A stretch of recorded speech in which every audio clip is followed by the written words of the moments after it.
Hello students, welcome to my YouTube channel. Student, फिर से मैं आप लोगों के सामने कक्षा 9वीं का विषय हिंदी का जो 13वार्षिक परीक्षा होने वाली है आप लोगों की, जो 2022 की जो सितंबर में होने वाली है, 2022-23 की जो सितंबर माह में इसी माह में होने वाली है। तो इसके लिए मैं मोस्ट इंपोर्टेंट क्वेश्चन लेके आ चुका हूँ जो आपकी त्रैमासिक परीक्षा में काफ़ी ज़्यादा आने की संभावना है। यानी कि आप लोग जानते हैं त्रैमासिक परीक्षा यानी कि त्रैमासिक कोर्स यानी जो आपकी बुक होती है उसका तीसरे हिस्से का जितना भी कोर्स बनता है उसका लेवल का यहाँ पर पूछा जाता है। तो इसी त्रैमासिक कोर्स के आधार पर मैं जो मोस्ट इंपोर्टेंट क्वेश्चन लाया हूँ जो आपके पेपर में काफ़ी ज़्यादा आने की संभावना है, तो आप लोग इसको पूरा कंप्लीट जरूर देखिएगा। ठीक, तो चलिए शुरू करते हैं। जैसा कि आप लोग देख सकते हो, सर्वप्रथम रहेंगे आप लोग सामने सही विकल्प चुनकर लिखिए। तो मैं इनके आंसर भी बताने वाला हूँ। आप लोगों से निवेदन है, वीडियो ज़्यादा लंबा नहीं होगा, ओनली 8 से 10 मिनट का।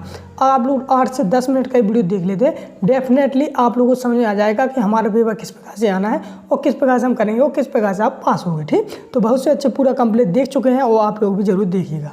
चलिए, पहला अपना प्रेम मार्गी शाखा के प्रतिनिधि कवि हैं। तो प्रेम मार्गी शाखा के प्रतिनिधि कवि कौन से हैं? तो इसका आंसर हो जाएगा आपका जायसी, यानी सा नंबर सही हो जाएगा। दूसरा लिखा है प्रगतिवादी कवि हैं, यानी प्रगतिवादी कवि कौन से हैं? तो प्रगतिवादी कवि है रामधारी सिंह दिनकर, यानी ऑप्शन सही हो जाएगा। तीसरा लिखा है रस के अंग हैं, यानी रस के कितने अंग होते हैं? तो रस के अंग 4 होते हैं। कौन कौन से? विभाव, अनुभाव और संचय भाव, स्थायी भाव। ठीक, तो ये आपके 4 हो जाते हैं। अंग आपका एकांकी में अंक होता है, तो एकांकी में सभी को पता है एक अंक होता है, यानी ऑप्शन सही हो जाएगा। 5वां लिखा है कमल का पर्यायवाची है, यानी कमल का पर्यायवाची क्या? तो कमल का पर्यायवाची पंकज हो जाएगा।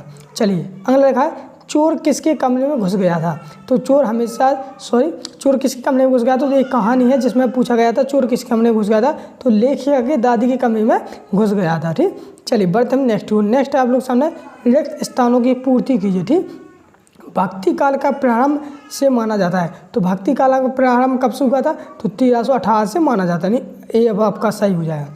दूसरा लिखा है खंड काव्य में जीवन का चित्रण होता है, नहीं एक अंश का होता है, तो आपका ये सही हो जाएगा।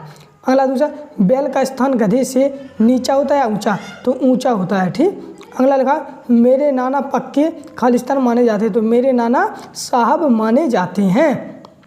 5वां लिखा प्रेमचंद का जन्म हुआ था, तो प्रेमचंद का जन्म कहाँ पर हुआ था? तो बनारस में हुआ था। अगला लिखा 6वां सुदामा चरित है, तो ये महाकाव्य या खंड काव्य? तो ये आपका खंड काव्य हो जाएगा। ठीक बच्चों, चलिए बढ़ते नेक्स्ट है आप लोग सामने सही जोड़ियाँ जो आप लोग सामने इस प्रकार से दी गई हैं, इनको हम मिलाएंगे। ठीक, तो सही जोड़ियाँ आप लोग किस प्रकार से मिलाना वो भी देखते हैं हम। कृष्ण भक्त, यानी कृष्ण भक्त कौन थी? तो यहाँ पर हो जाएगा मीराबाई। ठीक, कबीरदास, तो कबीरदास की लिखी है साखी, इन्होंने साखी लिखी थी। पंचवटी क्या है? तो पंचवटी खंड काव्य है। ठीक, अगला है रुद्ररस का स्थायी भाव क्या होता है? क्रोध। भूमि का हो जाएगा पर्यायवाची धरा। बुद्धिहीन प्राणी कौन है? तो लास्ट में हो जाएगा आपका गधा। तो इस प्रकार से मैंने आप लोगों के सामने सही जोड़ी बता दी, काफ़ी ज़्यादा मोस्ट इंपोर्टेंट है, तो आप लोग जरूर देखिएगा। चलिए बढ़ते हैं नेक्स्ट है आप लोगों के सामने सत, जो आप लोग इस प्रकार से देख सकते हो। सत की बात करते हैं तो आप लोग सामने इस प्रकार से, जिस प्रकार से पहले लगा है कमायनी के रचयिता तुलसीदास जी हैं, तो गलत है। अगला है दूसरा सूर सागर भक्ति काल की रचना है, तो सत्य है। अगला तीसरा अलंकार का सामान्य अर्थ गहना होता है, हाँ तो होता है, सत्य है। चौथा है सुभद्रा कुमारी चौहान महादेवी वर्मा से बड़ी थी, तो हाँ ये भी सत्य हो जाएगा। मोटाई शब्द में ई प्रत्यय जुड़ा है, असत्य है। लेखिया की नानी झगड़ालू औरत थी, तो नहीं थी। तो इस प्रकार से मैंने आप लोगों के सामने सत्य बता दिया, काफ़ी ज़्यादा मोस्ट इंपोर्टेंट है। चलिए अगला एक वाक्य में उत्तर बताइए, तो एक वाक्य में आंसर हम भी इनके देने वाले हैं जो काफ़ी ज़्यादा मोस्ट इंपोर्टेंट है। आंसर को देखने से पहले मैं थोड़ा आप लोगों को खुशखबरी दे दूं, यहाँ पर बहुत से बच्चे हमसे जुड़ चुके थे कक्षा 9 वाले, तो आप लोग भी जरूर जुड़ जाइए, क्योंकि आप लोगों को जुड़ने से ये फ़ायदा होगा कि जुड़ना कैसा है वो भी बताऊँगा। वो फायदे सुन लीजिए पहले। ये फायदे होंगे जैसे अभी आपकी चल रही है त्रैमासिक परीक्षा, ठीक, फिर होगी आपकी अर्धवार्षिक परीक्षा, फिर होगी वार्षिक परीक्षा। ये तीनों परीक्षाएं होंगी और तीनों परीक्षाओं के लिए मैं काफ़ी ज़्यादा मोस्ट इंपोर्टेंट क्वेश्चन बनाता हूँ जो आपके पेपर में आने वाले हैं, और साथ ही मैं आप लोगों को समझाता भी हूँ, ये रटाता नहीं हूँ, समझाता भी हूँ। साथ ही आप लोगों को फ्री में PDF भी प्रोवाइड करा दिया जाते हैं हर विषय के, ताकि आप लोग अच्छे नंबरों से पास हो गए। तो आप लोगों को बस कुछ नहीं करना है, जुड़ने के लिए आप लोगों को सब्सक्राइब करना है, सब्सक्राइब के बाद बेल आइकन आता है उसको दबा के ऑल कर देना, ताकि मैं जो भी वीडियो डालूंगा मोस्ट इंपोर्टेंट, जैसे आपके विज्ञान का रहेगा, गणित का रहेगा, जो ऑल सब्जेक्ट हैं आपके 6 विषय, तो इनके बेस में डालता रहूँगा। ठीक, चलिए तो इसका है पहला है आपका कबीर रस खान किसके अनन्य भक्त हैं? तो इसका आंसर हो जाएगा कृष्ण जी के, किसके?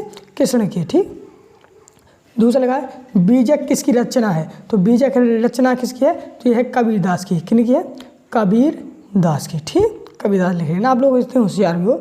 रस के प्रमुख अंग लिखिए, तो रस के कितने अंग होते हैं, तो 4 होते हैं। कौन कौन से, विभाव, विभाव, अनुभाव, संचय भाव और स्थायी भाव। ठीक, तो मैंने बोल दिया, आप लोग लिख भी सकते हैं।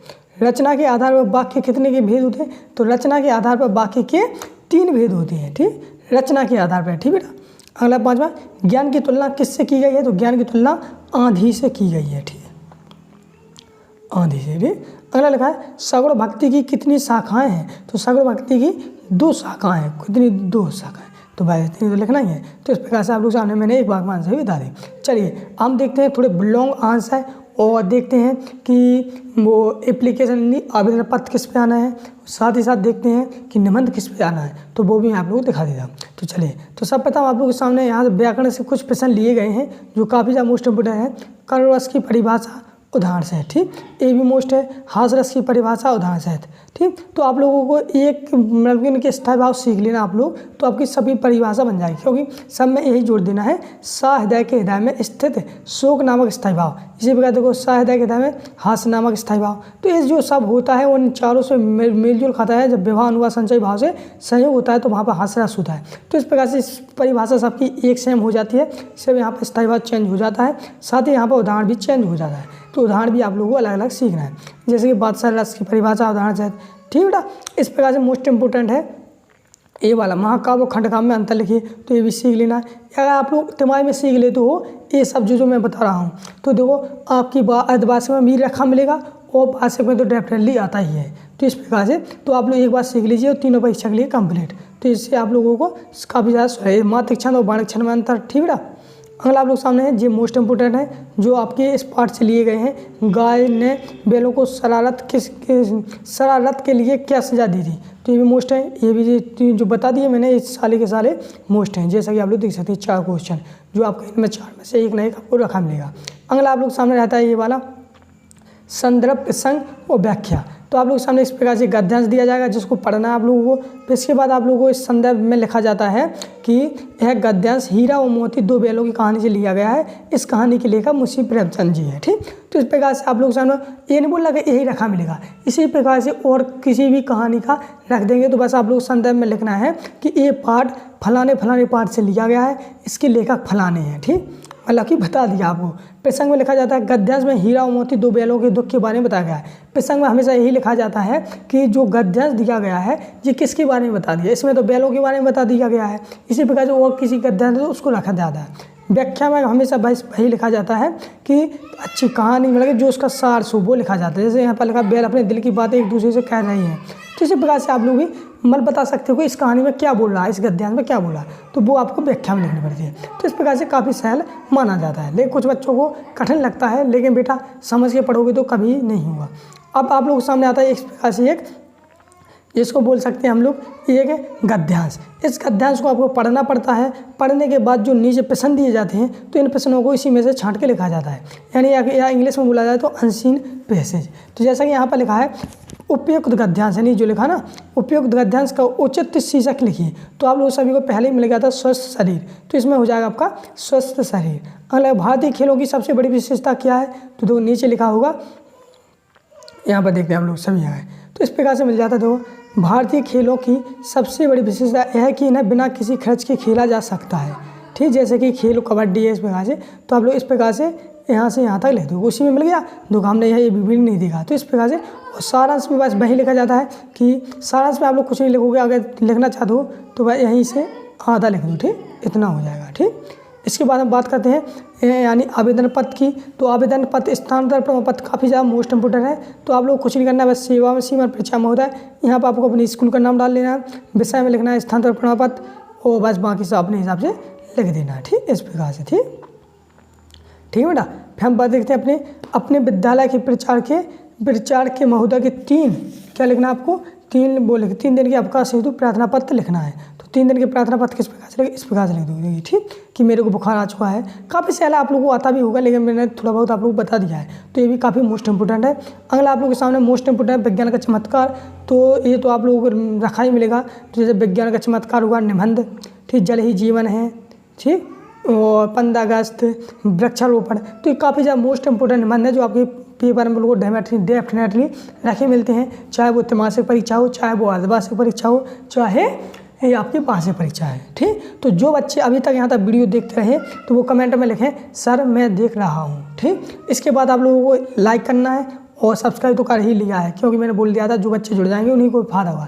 तो अभी भी आप लोगों को मौका है, सब्सक्राइब जरूर कर लेना, क्योंकि इसके बाद और मोस्ट इंपोर्टेंट जैसे अर्धवार्षिक के लिए भी पेपर डलते रहेंगे मोस्ट इंपोर्टेंट। तो मिलते हैं हम लोग नेक्स्ट वीडियो में, तब तक के लिए जय हिंद जय भारत।